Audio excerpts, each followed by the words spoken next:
The study of novel acquired resistance mechanisms will contribute to the development of more effective and safe therapeutic strategies in patients with anti-cancer agent-resistant, unresectable cancer. Unfortunately, cases in which drug resistance failed to develop are generally not reported. This stepwise dose escalation method is considered the most reliable technique for obtaining acquired resistant cells.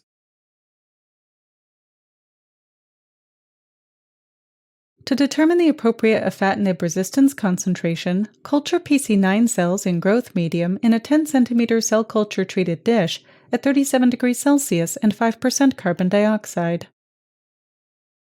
We suspend the PC9 cells at a 4 × 10⁴ cells per milliliter of growth medium concentration and seed the cells at 50 microliters of cell suspension per well in a 96-well microplate.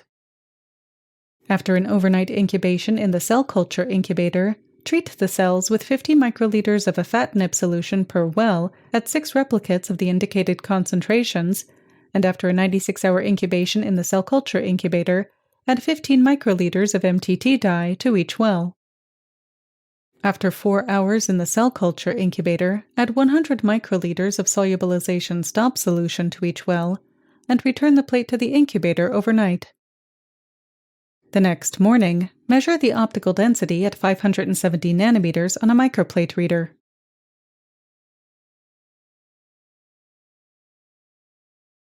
For continuous afatinib exposure, culture PC9 cells in P100 dishes containing 10 milliliters of growth medium until the cells reach subconfluency.